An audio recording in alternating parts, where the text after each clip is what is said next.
Dalam bacaan pertama tadi kita mendengarkan bagaimana Sarah ragu. Ia akan mengandung seorang anak di usia yang begitu lanjut. Dia merasa sudah expired. Dan ia bahkan menertawakan anugerah Tuhan tersebut. Tuhan menegur dia dan menegaskan bahwa Tuhan tidak pernah ingkar janji. Janji Tuhan bukan candaan. Tadi kan Sarah tertawa. Aneh, Tuhan berjanji memberikan keturunan di usia tuanya. Lain dari Sarah, kita bertemu dengan seorang perwira yang dikisahkan dalam Injil pagi ini. Anda tidak perlu heran kenapa di Kapernaum ada seorang perwira di situ. Karena pada waktu itu Kapernaum merupakan kota kecil yang sangat penting. Perwiranya ini apakah perwira Romawi atau perwiranya Herodes Antipas, kita tidak tahu. Tetapi yang jelas perwira ini adalah seorang kafir. Perwira ini mempunyai keunggulan. Dia mempunyai bela rasa yang tinggi pada hambanya, yang notabene adalah budaknya.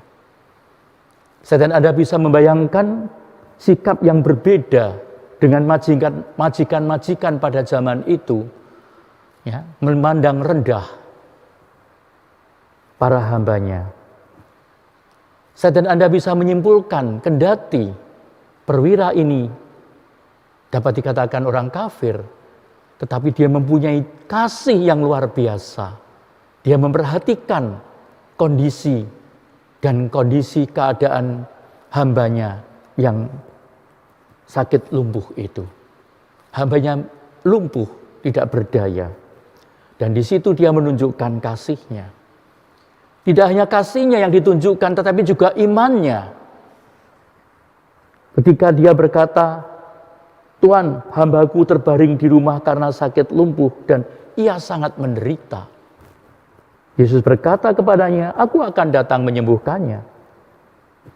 Anda dan saya pasti sangat hafal dengan kata-kata perwira ini. Tuhan, aku tidak layak menerima Tuhan di dalam rumahku.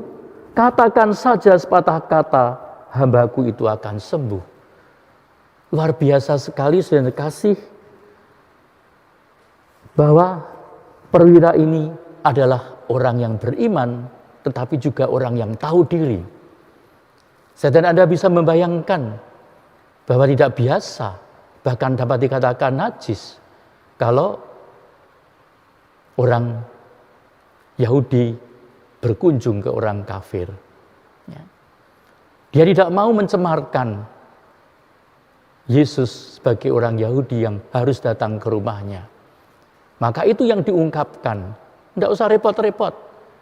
Wong saya sebagai perwira saja kalau menyuruh atau memerintahkan pada dalam tanda kutip bawahan saya, langsung dikatakan kalau dikerjakan, langsung dikerjakan. Apalagi engkau Tuhan. Jadi perwira ini tidak hanya mempunyai kasih yang luar biasa, tetapi juga mempunyai iman yang besar. Dan teristimewa, dia juga tahu diri. Kalau saya dan Anda belajar dari Injil ini, melihat pribadi Kristus, yang pertama, Yesus tidak pernah lelah untuk menolong siapapun. Orang lain yang memerlukan pertolongan bukan dianggap sebagai pengganggu yang merepotkan. Dan apa yang dilakukan oleh Yesus selalu konsisten dan konsekuen dengan apa yang dikatakannya. Dia tidak peduli apakah orang akan memuji dia atau akan memaki dan memarahi dia. Karena Yesus hanya mau menunjukkan tak pernah lelah menjadi berkat bagi banyak orang. Bahkan Yesus membuat hidup mak mentua Petrus itu menjadi berarti ketika dia menjamah ibu mertua Petrus.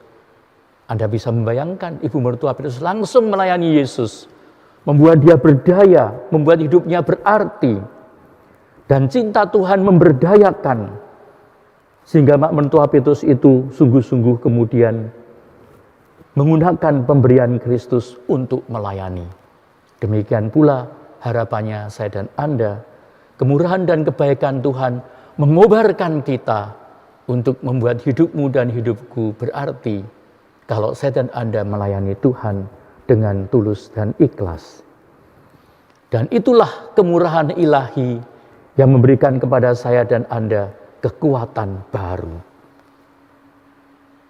Maka saya dan Anda boleh belajar pada hari ini dari Sarah yang bercanda, dari Pririda yang mempunyai kasih yang luar biasa dan imannya yang mendalam, dan lebih-lebih tahu diri.